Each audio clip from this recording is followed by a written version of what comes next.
Ok. Então, pessoal, vamos ver aqui nessa disciplina de demonstrações matemáticas as leis de negação de quantificadores. Então, o que está dizendo aqui a Fórmula 1, né? O item 1. Se você falar, não, ó, porque a gente já viu o que P de X pode significar, né? Alguma propriedade matemática, de lógica, alguma proposição lógica também. O existe, esse símbolo aqui, ele significa existe pelo menos um, então ficaria, né? Olhando só daqui para frente, existe pelo menos um o quê? Você tem que colocar alguma variável em seguida. Existe pelo menos um x em que P de x é verdadeiro. P de x pode ser x é primo. Num certo conjunto, né? Dado, por exemplo. A hora que você coloca não, você está dizendo, existe pelo menos um x em que o P de x é verdadeiro. Se você coloca não, vamos ver, aqui está dizendo, já está dando como dado, já está dado, que equivalente a, para todos os x, não, P de x não é verdadeiro. Porque, veja bem, ó, se existe pelo menos um, pode ter um, pode ter dois, pode ter três, e por aí vai. Pode ter até infinitos. Mas se você nega isso, que não existe nenhum, né, que a gente falaria em português, significa que para todos os x, nunca o P de x vai ser verdadeiro. Então, isso, olha que bacana que está acontecendo. Ó, quando esse conectivo de negação está passando para o outro lado, né? Porque, de certa forma, ele está passando porque ele está aqui, ó. Ele passou para esse lado, passou para cá. Então,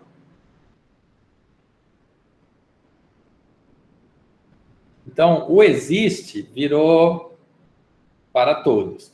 E aqui a gente vai ver que o para todos vai virar existe, então. É bem simétrico, né? Mas a primeira linha eu expliquei bem em termos lógicos mesmo. A segunda linha, vamos ver também em termos lógicos. Sem olhar, por enquanto, para esse não, se você falar para todos os x, todos, P de x é verdadeiro, você nega.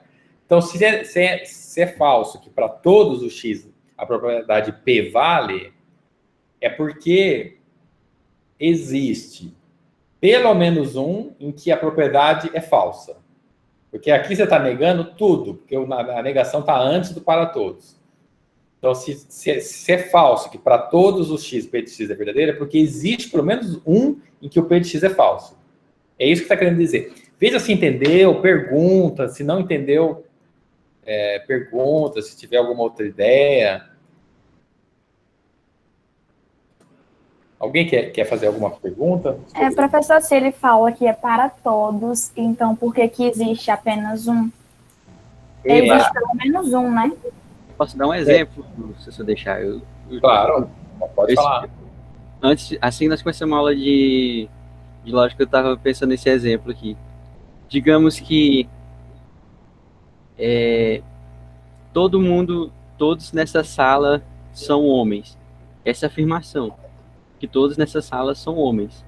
Mas, para que isso não seja verdadeiro, que nem todo mundo nessa sala seja homem, são homens, basta eu dizer que existe pelo menos uma pessoa nessa sala que é mulher, para poder negar que todo mundo é homem.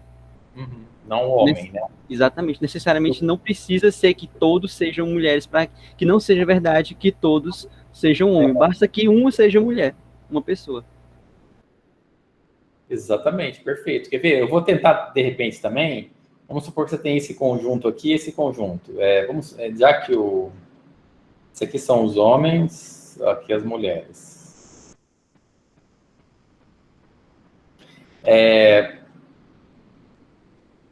Se você está falando que todos são homens, igual ele falou, eu vou colocar 3 pontinhos aqui. Então, para essa situação que eu desenhei agora, você tem todos são homens. Agora você vai negar isso. Ou seja, para todos os elementos desse conjunto aqui, são homens. Todos eles são homens. Agora, se você for negar isso, então, vamos supor que o conjunto tenha sempre 3 elementos. Então, se você for negar, é porque você vai ter ou essa situação aqui, né? Ou pode ser que até você tenha 2 mulheres e um homem, ou você pode ter até uma situação que você tenha 3 mulheres. Aí, não sei se ajudou, ficou melhor, Galbiné? Ficou mais ou menos. Mais ou menos, né? Não, pode continuar, se não ficou, pode continuar falar que ficou mais ou menos para a gente ver outra forma de explicar. Por exemplo, deixa eu fazer uma coisa, apagar aqui. Ó, porque o que eu estou dizendo? Quer ver? Vamos considerar isso aqui, ó. Tirei o não, tá? Então, ó, observe essa nova afirmação aqui. Não, desculpa, mas aí o... Não, era só para...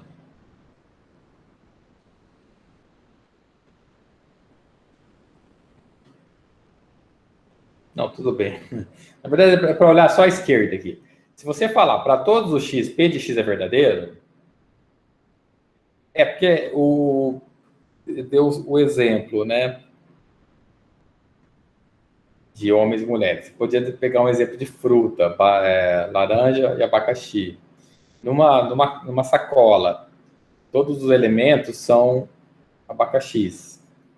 Agora, se você negar isso, significa que nem todos são abacaxi. Você vai ter pelo menos uma laranja lá.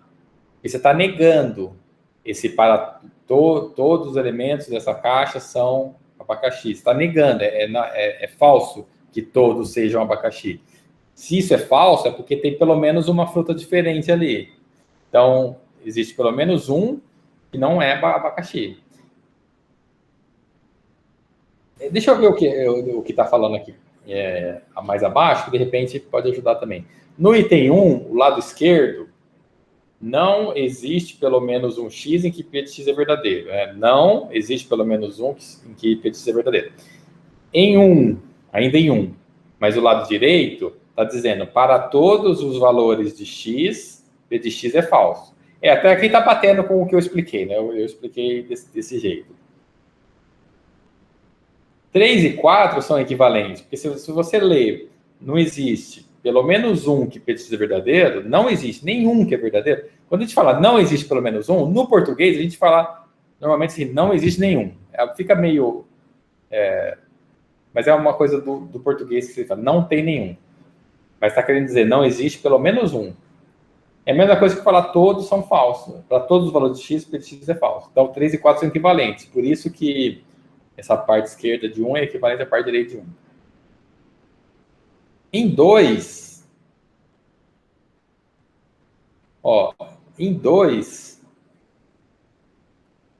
o lado esquerdo está querendo dizer não são para todos os valores de x que P de x é verdadeiro. Não são para todos os... Aqui está explicando um pouquinho diferente do que eu falei.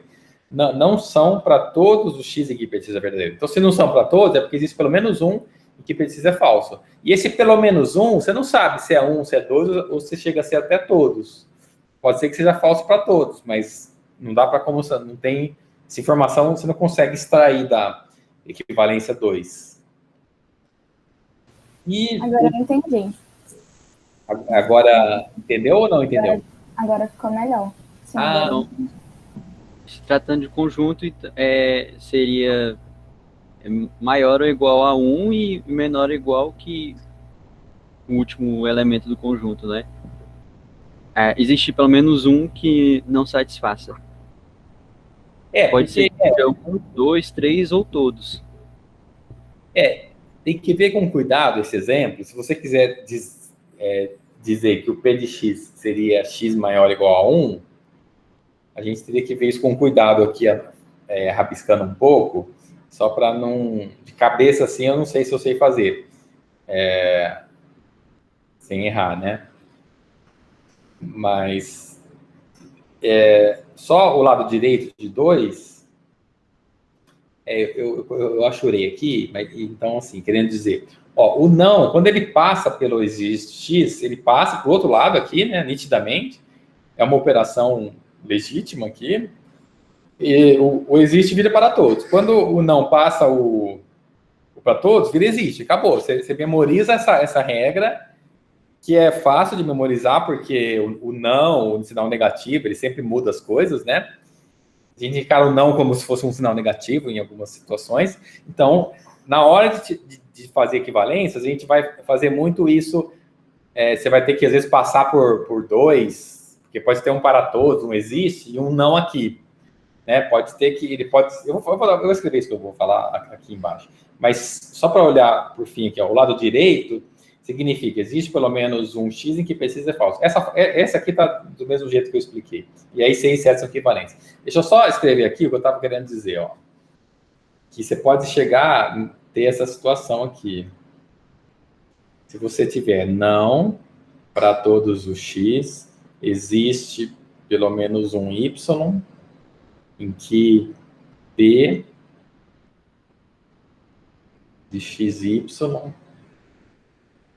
ou P de... que P de XY é verdadeiro. Esse aqui vai ser equivalente. Fala para mim, então. Eu vou só dizer o que eu quero fazer. Eu vou pegar esse não e vou querer passar ele nesses dois quantificadores, o universal e o existencial. Universal é para todos, existencial existe pelo menos um. Aí como é que você acha que ficaria?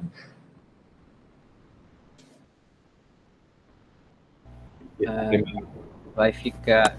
Existe para todos? Existe X. Existe um X. Para todo Y. Ah, se não dá certo. Assim não vale. Que não PX de Y. Isso não existe, não vai dar. Porque o X ele tem que satisfazer a condição para todos os Y. Isso é ilógico.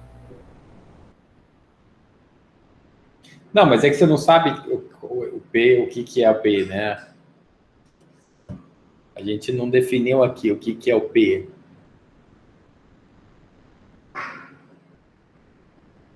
Vamos ver se... Vamos tentar definir um significado. Vamos supor que P de XY seja definido como X maior que Y. Vamos ver se dá certo. Eu não sei, eu estou inventando esse exemplo aqui de cabeça, né? Mais para frente, desde negação... eu quis dar um exemplo aqui, mas mais para frente vai aparecer exemplo, tá? Se não der certo esse, a gente apaga e passa para frente nos próximos materiais. Mas se você estiver falando para todos os... o problema é que eu posso dar desse exemplo, a forma que eu defini isso aqui, ela pode ser uma afirmação falsa, eu teria que definir uma que fosse verdadeira para esse caso aqui, entendeu? Então, às vezes é difícil, então isso que o Marcos falou, é porque às vezes é difícil você definir, então essa relação pode ser que não dê certo, porque vamos ver se, para todos os X, existe um Y em que isso aqui é verdadeiro. Tá. Aí, se você negar, eu acho que nem precisa escrever embaixo, se você negar isso, vai ficar, existe um X, tal que para todos os Y, isso é falso. Quer ver? Vamos escrever isso em termos de números, tá? Pelo menos esse lado direito aqui. Essa parte aqui, vamos supor, pega o número 3. Existe um X, tal que para todos os Y... Ah, não, é porque aqui depende o conjunto que a gente está considerando, né? Vamos considerar... Esqueci de colocar aqui. XY pertencente aos inteiros.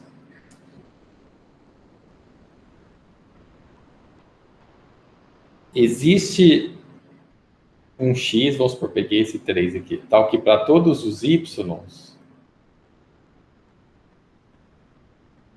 isso é falso. Então, o 3 não é maior que todos os y. Ele seria maior ou igual? Não, é porque, por exemplo, aqui ele fala para todos os y. Então, eu vou dar um exemplo aqui, quer ver? O 3, ele é... Aqui está do maior ou igual, né? Pode ser menor ou igual ou 3 menor que 5, por exemplo. Então, o 3 não é maior que 5 para todos os y. Ou seja, eu achei um y 5, em que o sinal é diferente, em que o x não é maior, ele é menor. Então, o maior seria falso. Ou seja, 3 maior que 5 seria falso. Então, esse é um exemplo um pouco... Veja se vocês querem perguntar alguma coisa. É que eu fui um pouco além aqui. Eu queria só, na verdade, deixar claro que cada vez que o não passa, o para todos vira um existe. Passou de novo, o existe vira um para todos e acabou. Independente do que significa o P. Daí, eu tentei dar esse exemplo aqui de x maior que y. Então, para todos os x, existe um y maior. Se você negar isso, vira isso aqui. Ele pode ser verdadeiro. Existe pelo menos um x para todo y, tal que não p de xy. Tudo, eu estou vendo aqui, tudo isso aqui que eu pus em verde é verdadeiro. Agora, se você tirasse o não, me parece que ficaria falso. Então, por isso que deu verdadeiro aqui e verdadeiro aqui. Mas, independente se é verdadeiro ou falso, é equivalente, entendeu? Então, se o lado esquerdo desse falso, o lado direito tinha que ser falso também. Mas o ponto é só para dar um exemplo de como manipular o não. Podem perguntar se tiver mais dúvidas, mas a gente vai ver melhor isso aplicado, entendeu? Vai dar para ver isso aplicado de uma forma melhor. Eu só quis... Porque aqui eu introduzi um nível de dificuldade, que é 2 variáveis, né? Mas se quiserem perguntar... De todo modo, então a gente memoriza, tá? O não transforma o quantificador existencial em universal e universal em existencial.